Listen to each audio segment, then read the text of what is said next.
그럼 둘 다 위에서 봐. 엄마는 이렇게 펼쳐놓고 할게. 주한이 내려왔네. 안녕. 그럼 둘 다 밑에서 또 볼 거야?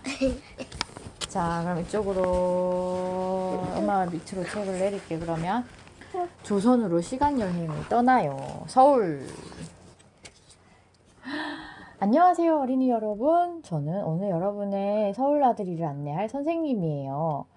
대한민국의 수도인 서울은 세계에서도 손꼽히는 대도시예요.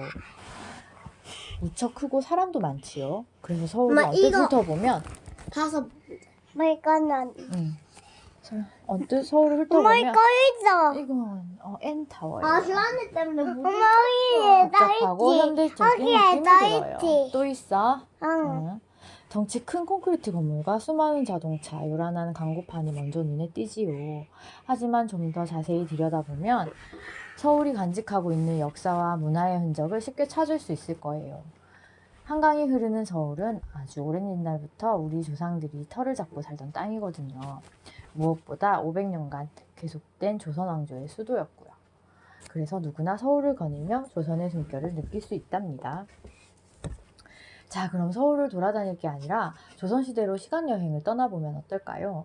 조선시대에는 서울을 한양이라고 불렀어요. 한양은 한강변에 양지 바른 곳을 가리키는 말이에요. 지금은 서울이 커져서 한강이 서울 한가운데를 흐르지만 조선시대에는 한강이 서울 바깥에서 감싸고 돌았답니다.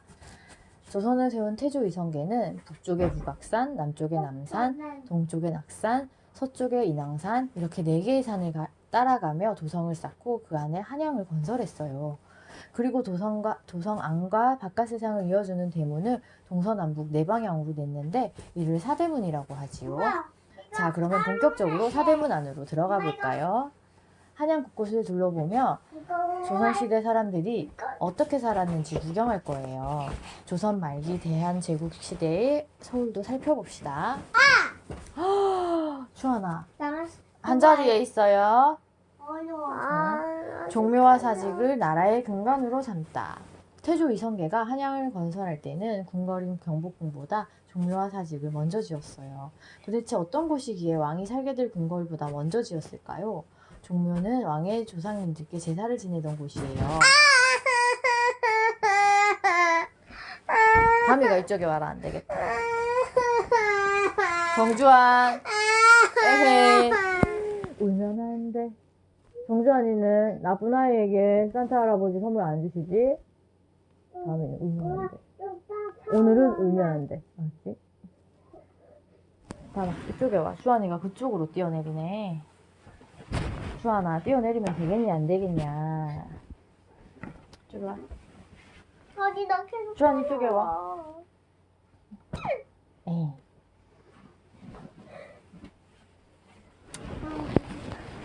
조선시대에는 왕이나 왕비가 돌아가실 때마다 그분의 영혼을 모시는 곳을 종묘에 마련했어요. 조상님들을 잘 모셔야 나라가 잘 된다고 생각했거든요. 여러 왕의 영혼을 모시기 위해 집을 넓히다 보니 종묘는 옆으로 무척 길어졌답니다. 만약 조선 왕조가 망하지 않고 계속됐더라면 지금도 종묘는 계속 길어지고 있을 거예요. 주한이 이쪽에 와. 주한이 아이언맨 좋아해? 응. 그렇지만 집에서는 하면 안 돼요. 방금 뭐예요? 누나 아팠지? 주한이 아이언맨 흉내 냈나봐 아까. 경복궁에서 남쪽을 바라보고 서면 경복궁의 왼쪽에는 종묘가, 오른쪽에는 사직이 있어요. 사직은 땅과 곡식의 신에게 제사를 지내던 곳이에요. 조선은 주로 농사로 먹고 사는 나라였으니까 사직도 무척 중요했지요. 경복궁으로 나라의 위엄을 세우다. 자, 이제 조선시대의 가장 중요한 궁궐이었던 경복궁으로 들어가 볼까요? 왕이 나라를 다스리던 조선시대에 궁궐은 왕이 머물러 사는 공간을 넘어 국가와 왕실의 존엄함을 상징적으로 보여주는 곳이었어요. 경복궁의 남쪽 정문인 광화문으로 들어서 연이어 2개의 문을 지나면 왕의 길인 어도가 쭉 뻗어 있어요. 어도 양쪽에는 문무 양반이 늘어서도록 품계석이 세워져 있지요. 어도 끝에는 위풍당당하게 근정전이 서 있어요. 근정전에서는 벼슬아치가 왕에게 문안을 드리고 정사를 아뢰는 조회나 왕의 즉위식처럼 나라의 중요한 행사를 열었어요. 근정전에는 높디 높은 용좌가 있어요. 황금색으로 번쩍이는 용좌는 용이 앉는 자리라는 뜻이에요. 용은 당연히 왕을 상징하지요. 용좌 뒤에는 1월 5학도가 펼쳐져 있어요. 해와 달과 5봉우리를 가진 곤륜산이 그려져 있는데 아이언맨. 그래 주한이는 아이언맨 하세요. 해와 달은 은과 양을 상징하고 5봉우리는 오행을 상징한답니다. 음양과 오행은 천지 만물이 움직이는 원리이므로 1월 5학도는 하늘과 땅의 모든 것을 다스리는 왕의 권위를 상징하지요. 잠깐만 이거 계속 읽어? 나 지금 이거 다 읽고 엄마 물 갖다 줄게. 알았죠? 경복궁 안을 좀 더 둘러볼까요? 엄마 물 떠러 갈 때 산타 할아버지 만나면 어떡해?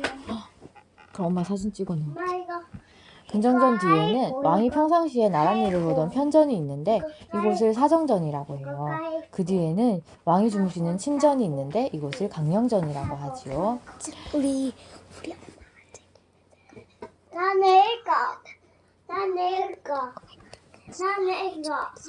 나는 읽어. 엄마 이따가 다시 얘기해줘. 엄마가 잘 못 들었어. 내와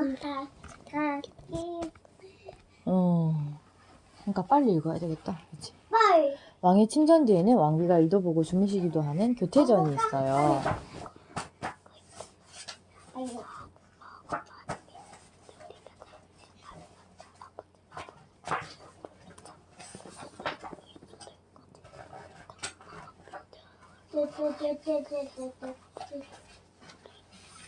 다만 그 정도는 산타 할아버지가 아실 것 같아. 자, 교태전은 궁궐 전체로 보면 한가운데 있기 때문에 가운데 중자를 써서 중전이라고 또 하지요. 궁궐의 동쪽에는 잠깐만 중전마마. 중전마마 하지. 궁궐의 동쪽에는 장차 왕이 될 세자가 머무는 자선당이 있어요. 자선당은 동쪽에 있다고 해서 동궁이라고 불렀어요. 세자는 떠오르는 태양과 같으니까 해가 뜨는 동쪽에 사는 게 어울리지요. 또한 왕과 왕비가 편안히 쉬거나 산책을 즐기는 후원도 있고 왕의 어머니인 대비가 머무는 자경전도 있답니다.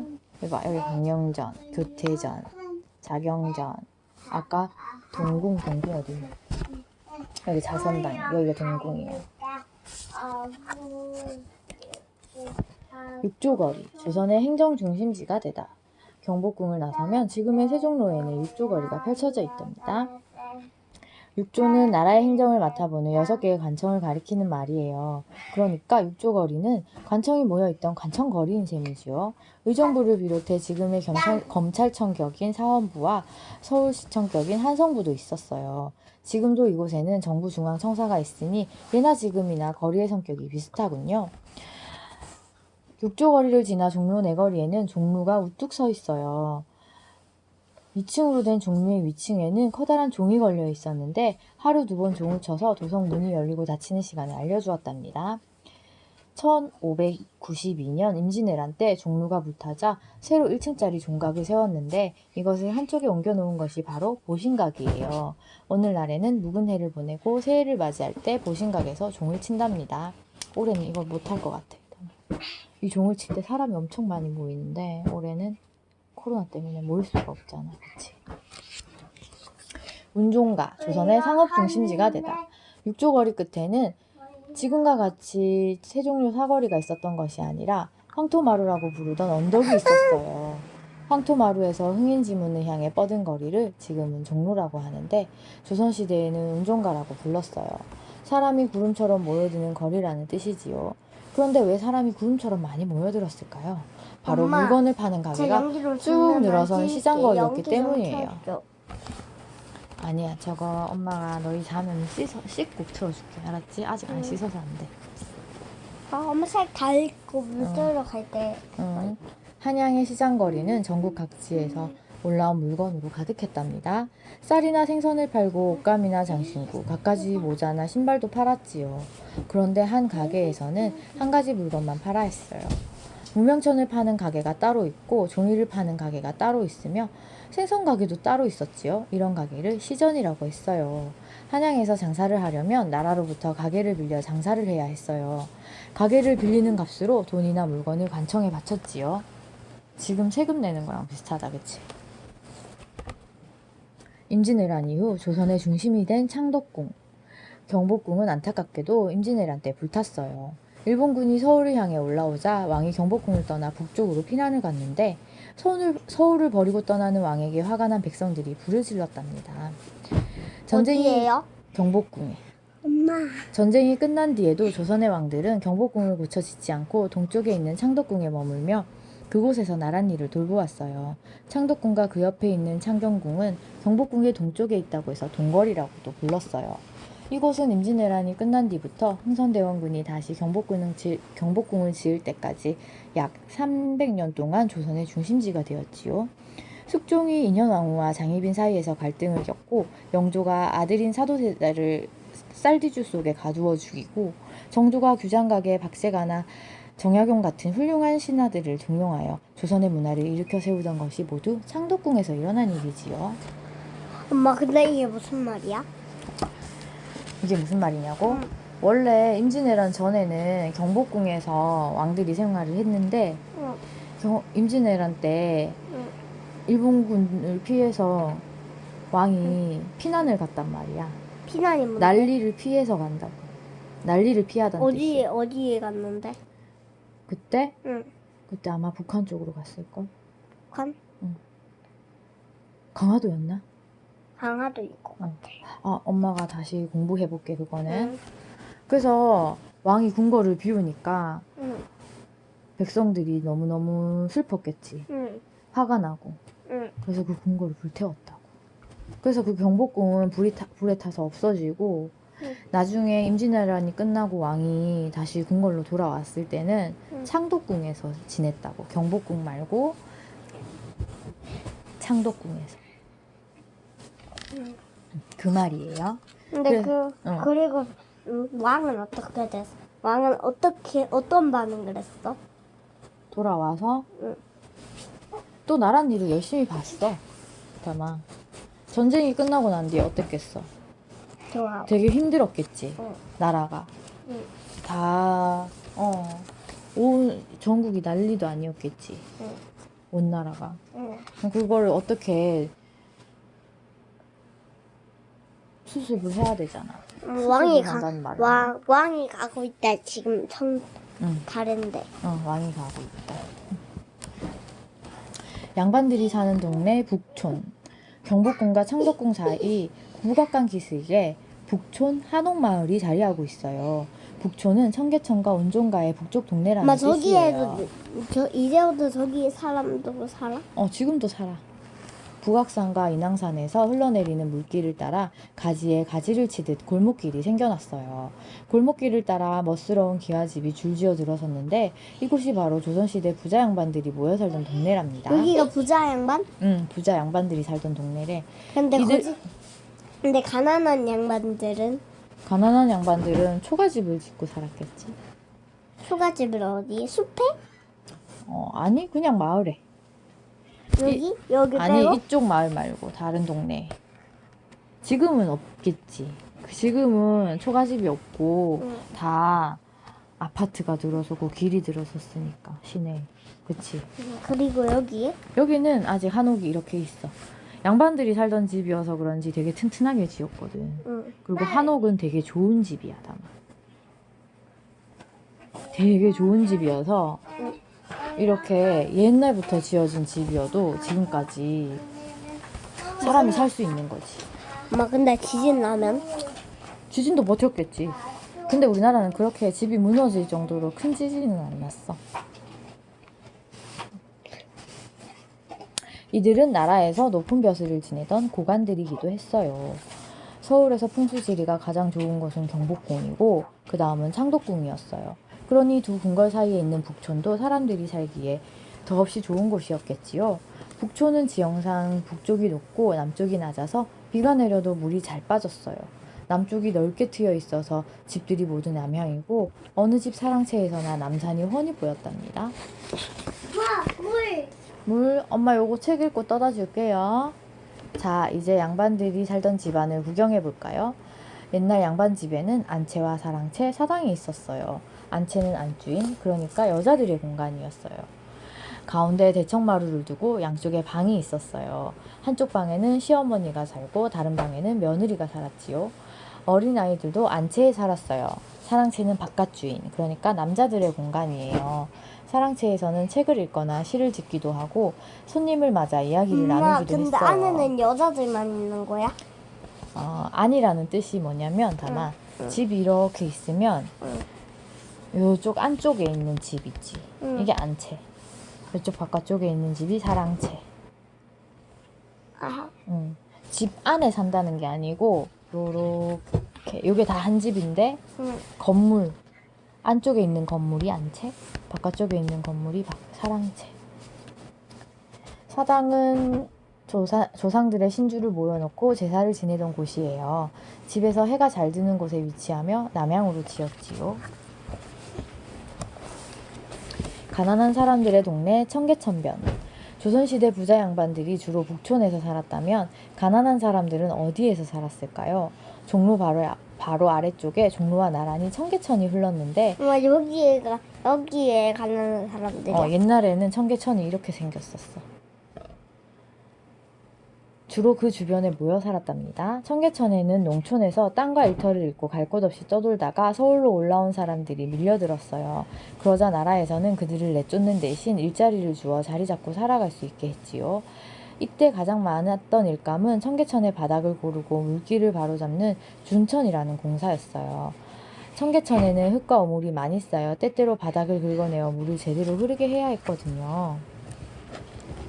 청계천에는 수십 개의 다리가 있었는데 그 주변은 가난한 사람들의 터전이었답니다. 청계천 북쪽 기슭은 종로 뒷골목과 맞닿아 있어 종로 시전에 물건을 대주는 수공업장이 많았지요. 광통교 왼쪽에는 금방, 은방, 옥방이, 오른쪽에는 책방과 그림 가게가 자리 잡고 있었어요. 어느 날 관철동에는 만건에 다는 물건인 관자와 철물을 만드는 작업장이 있었대요. 그래서 관자의 관과 철물의 철자를 합쳐 관철동이 된 거지요. 청계천 변에는 물건을 만드는 장인들 말고도 많은 사람들이 몰려 살았어요. 누가 이렇게 다 쌓아놨어요. 호란이. 주한이가 나중에 다 정리하세요. 그들 중에는 거지도 있고 죄짓고 벌받은 전과자도 있었답니다. 전과자를 가리쳐 경을 친 사람이라고 했는데 여기서 경은 죄인의 이마에 먹물로 문신을 새기는 것을 가리키는 말이었어요. 그건 무슨 말이야? 봐봐, 옛날에는 죄를 짓잖아? 응. 그러면 여기다가 죄를 지은 사람이라고 글자를 새겨 넣었어. 막 바늘로? 바늘이랑 먹물로. 얼마나 아프겠어. 아픈 것도 아픈 건데 다마 여기에 세수를 해도 안 지워지는 글자가 있으면 얼마나 부끄럽겠어. 그러면 그 사람이 다시는 죄를 못 짓겠지. 청계천변 사람들은 끼리끼리 몰려다니며 밥을 빌어먹는 거지 노릇을 하기도 했어요. 조선시대에는 거지를 깍쟁이라고 했는데 당시 조선 전체에서 거지는 서울에만 있었대요. 그래서 나중에는 말이 돌고 돌아 서울 사람 전체를 가리키는 말이 되었답니다. 청계천에서 참 여러 가지 명칭이 나왔지요. 엄마도 깍쟁이가 이렇게 생긴 말이라는 건 엄마도 이번에 처음 알았네. 조선 후기 가슴 아픈 역사가 담긴 덕수궁. 엄마, 이거 일본 사람. 일본 편 들어준. 아니야. 이 사람은 우리나라 응. 고종 황제인데 응. 일본이 우리나라를 식민지로 만들고 난 뒤부터 우리나라 사람들은 한복을 안 입고 이런 옷을 입었던 거야. 그래서 왕도 이런 옷을 입었어. 왕은 이런 옷? 우리 고종 황제도 이런 옷을 입은 거야. 엄마, 그러면은 우리 지금 일본에 사는 거야? 아니야. 이 일본이란 나라를 응. 여기에서 지진을 안 나게 만든 거냐고. 지진 안 나게 만든 거냐고? 응. 그거랑은 상관이 없어. 일단은. 이게 무슨 말이지? 일본이 지진 안 나게 만드는 거는 우리가 할 수 없는 일인데. 그렇네. 응. 이거는 지구의 일이잖아. 그치? 응. 응. 자, 경복궁과 창덕궁에 이어 세 번째 궁궐인 덕수궁으로 가봅시다. 덕수궁은 원래 왕이 사는 궁궐이 아니라 월산대군이라는 왕자가 살던 집이었어요. 그러다가 조선이 거의 끝나가던 1897년이 되어서야 고종이 덕수궁에 머물기 시작했지요. 고종이 덕수궁으로 들어갈 무렵 일본, 러시아 등 강대국들은 서로 조선을 차지하려고 경쟁하고 있었어요. 엄마 집 아니야. 아, 그래? 엄마 진짜. 엄마 집 아니에요? 엄마 진짜.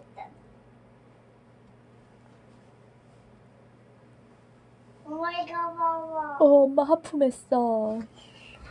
엄마 장사꾼도 보내고 관리도 보내서 어떻게든 조선을 손에 넣으려고 했지요. 아니야, 하품은 지금 안 나와, 누가요? 다시. 우리나라? 아니, 우리나라를 탐내던 나라가 많았어. 일본도 그랬고, 러시아도 그랬고. 하프. 하품했지, 엄마가. 그때 조선은 힘이 없어서 그런 나라들에게 큰 소리도 치지 못했답니다. 와와와와. 엄마 살자. 아, 봐봐. 와와와와와. 1895년에 일본인들이 경복궁에 몰려들어가 고종의 왕비인 명성황후를 죽이고 고종을 위협했어요. 어이구, 주하나. 오늘 산타 할아버지 오시는 날인 걸 잊었나? 그러자 고종은 정동에 있는 러시아 공사관으로 피신했지요. 그리고 그 근처에 있던 덕수궁을 궁궐로 만들어 머물기 시작했답니다. 엄마 이거 빼요. 고종은 덕수궁에 머무는 동안 나라 이름을 조선에서 대한제국으로 바꾸고 우리나라가 황제 진 거야? 자리에 오르는 즉위식을 엄마 가졌어요. 우리나라가 진 거야? 그랬으니까 일본이 우리나라를 괴롭혔겠지. 독립을 우리는 해서 다시- 독립을 꿈꾸다. 우리는 그러면은 옛날 때 우리는 일본에 살다가 다시 한국을 되찾은 거야? 일본에 산 건 아니고 우리나라에 살면서 응. 일본 사람들이 괴롭히는 걸 당하고 있을 수밖에 없었지. 아 그래서? 그랬는데 이제부터 나오는 거 과정을 거쳐서 우리나라는 다시 우리나라를 되찾을 수 있었어. 읽을까요? 응. 알았어요. 독립문에서 독립을 꿈꾸다. 이번에는 눈길을 돌려 서대문 독립공원으로 가보아요. 엄마 누워서 보고 싶어. 그곳에는 돌로 만든 크고 튼튼한 문이 우뚝 서 있답니다. 바로 독립문이지요. 독립문은 우리나라가 독립국가로 거듭나기를 바라는 마음에서 여럿이 뜻을 모아 세운 거예요. 고종이 러시아 공사관에 피신해 있을 때부터 짓기 시작해 대한제국이 선포된 뒤 완성되었지요. 이때 독립이라고 하면 중국으로부터 독립하는 것을 뜻했답니다. 물론 그 전까지 조선이 독립국이 아니었던 것은 아니지만 중국의 조공을 바치면서 은근히 간섭을 받아왔거든요. 조공은 약한 나라가 황제 나라에 잘 봐달라며 바치는 것이지요. 하지만 대한제국은 끝내 일본의 식민지가 되었어요. 그리고 일본은 독립문 가까이에 감옥을 세우고 독립운동을 하는 우리나라 사람들을 숱하게 잡아다가 고문도 하고 처벌도 했지요. 그래서 지금 우리는 그 감옥이 있던 자리에 독립공원을 세웠답니다. 이때 독립이라고 하면 일본으로부터 독립하는 것을 뜻하지요.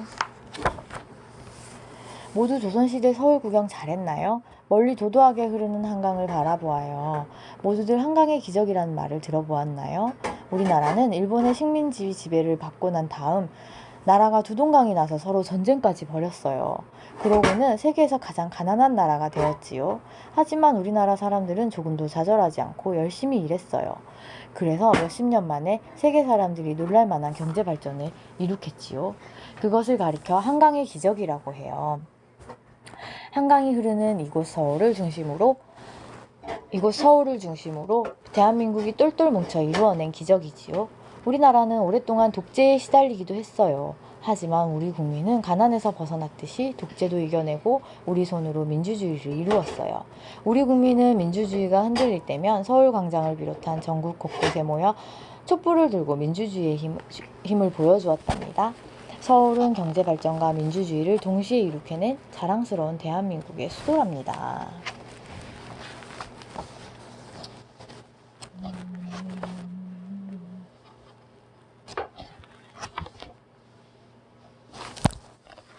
엄마 근데 있잖아. 엄마 그거 영화배. 엄마 근데